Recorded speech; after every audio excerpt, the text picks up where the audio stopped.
झारखंड के मुख्यमंत्री हेमंत सोरेन ने तत्कालीन रघुवर सरकार के 5 मंत्रियों पर पी दर्ज करने का निर्देश दिया है। मंत्रिमंडल सचिवालय और निगरानी विभाग को इस संदर्भ में निर्देश भेजा गया है, जिसमें पूर्व मंत्री अमर कुमार बावरी, रणधीर कुमार सिंह, डॉक्टर नीरा यादव, लुइस मरांडी और नीलकंठ सिंह मुंडा की जांच के लिए पी दर्ज करने का निर्देश दिया गया है। आय से अधिक संपत्ति का आरोप उनके ऊपर लगता नजर आ रहा है और मुद्दा इस बात को बनाया गया है कि जिस तरह से इन सभी मंत्रियों ने 2014 चुनाव के वक्त जो अपना डाटा दाखिल किया था, जो एफिडेविट भरा था, उससे काफी ज्यादा बढ़ोतरी 2019 चुनाव के वक्त दिखाई दी है।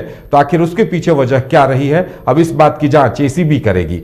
ज्यादा जानकारी के लिए इस वक्त हमारे साथ हमारे संवाददाता मदन जुड़े हुए हैं। मदन, क्या कुछ इसका संदेश समझा जाए? क्या बीजेपी लगातार यह आरोप लगा रही है कि यह बदले की कार्रवाई है, लेकिन जेएमएम का कहना है कि ये जांच रूटीन जांच है और आखिर जांच होनी चाहिए कि आखिर संपत्ति में इजाफा कैसे हुआ है?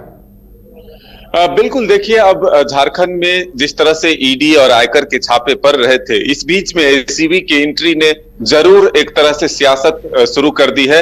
सत्ता पक्ष विपक्ष पर आरोप लगा रही है कि वो भ्रष्टाचार को मिटाने की कोशिश कर रही है, और विपक्ष जो है वो सत्ता पक्ष पर आरोप लगा रही है कि हम भ्रष्टाचार को मिटाने की कोशिश कर रहे हैं। आपको पता होगा कि पिछले 3 नवंबर को ही मुख्यमंत्री हेमंत सोरेन को ईडी ने समन किया था पूछताछ के लिए। उस वक्त मुख्यमंत्री के तरफ से समय मांगा गया था, जो कि अब दूसरा समन भेजा गया है, और वो है 17 नवंबर का दिन। अगर आप देखें तो जैसे ही 3 नवंबर को ईडी के द्वारा समन भेजा गया था, तभी 15 दिनों के कार्यक्रम मुख्यमंत्री के कार्यालय से जारी किए गए थे। लेकिन जैसे ही स्थापना दिवस खत्म होते, फिर ईडी ने 17 नवंबर का उनको समय दिया है पूछताछ के लिए आने के लिए। तो अब ऐसे में स्थापना दिवस के व्यस्तता के बीच अगर मुख्यमंत्री हेमंत सोरेन ने एसीबी को पूर्व सरकार की, यानी कि रघुवर सरकार के 5 मंत्रियों के जांच के आदेश दिए हैं, तो ये बड़ी खबर है। और अब बीजेपी इसको लेकर के ये कहना शुरू कर दी है कि सत्ता पक्ष जो है वो बदले की भावना से कार्रवाई कर रहे हैं। दोनों कह रहे हैं कि हम भ्रष्टाचार को खत्म करने के लिए इस तरह के प्रयास कर रहे हैं। अब देखिए जरा, इससे पहले जो सत्ता पक्ष यानी कि जेएमएम और कांग्रेस है, वो कह रहे थे कि सरकार पर जो है एक तरह से अस्थिर करने के कोशिश किए जा रहे हैं, सरकार को बदनाम करने की कोशिश हो रही है। बीजेपी की तरफ से पहले यह कहा जा रहा था कि अगर कोई गड़बड़ी नहीं है तो मुख्यमंत्री और पूरे सत्ता पक्ष को बेचैनी किस बात की है। लेकिन आज ठीक उल्टा अब हो गया है।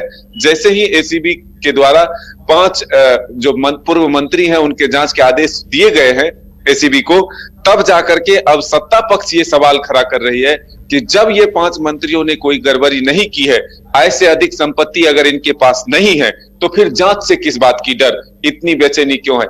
तो ये आमने सामने की स्थिति जरूर बनती हुई दिख रही है। अब एक दूसरे पर आरोप प्रत्यारोप के दौर जरूर शुरू है, सियासत भी इसको लेकर के अब शुरू हो चुकी है।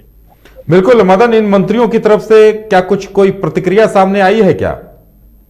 फिलहाल ये 5 मंत्रियों ने कोई रिएक्शन नहीं दिया है, लेकिन बीजेपी के स्पोक पर्सन ने ये जानकारी दी है कि ये जो कार्रवाई है वो टोटली बदले की भावना से की गई कार्रवाई है। सरकार बने हुए 3 साल बीत गए और सरकार ने 3 साल में कोई कदम नहीं उठाए, लेकिन अचानक इस स्थापना दिवस के कार्यक्रम के बीच, इतनी व्यस्तता के बीच ये जो फैसले लिए गए, तो ये जरूर ये दर्शाता है कि सरकार पर जिस तरह से भ्रष्टाचार के आरोप लगे, मुख्यमंत्री हेमंत सोरेन पर ईडी ने शिकंजा कसा है, उसके बाद यह फैसला लिया गया है और ये बदले की भावना से प्रेरित होकर ये फैसला है।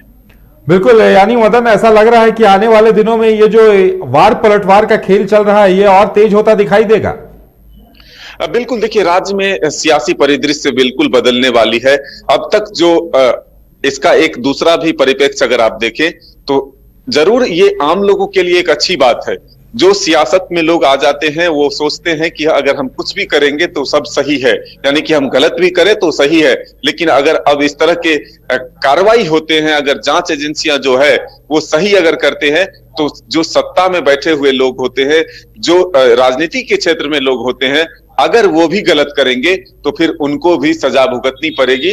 तो ये एक अच्छा मैसेज जरूर है, लेकिन अब ये देखना होगा कि ये कितने दिनों तक चलता है। क्या सच में भ्रष्टाचार को खत्म करने के लिए ये कार्रवाई होती है या फिर राजनीति से प्रेरित होकर ये कार्रवाई है?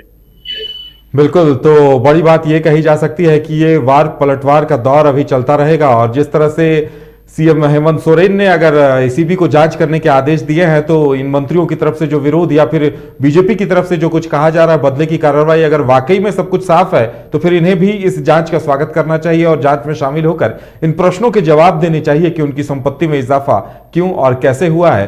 तभी आम जनता को भी ये यकीन हो पाएगा कि आखिर पूरी तरह से पारदर्शिता बरती गई है। फिलहाल हमारे साथ इस कार्यक्रम में इतना ही, हमें दीजिए इजाजत और आप देखते रहिए न्यूज़ बाइस्कोप। नमस्कार।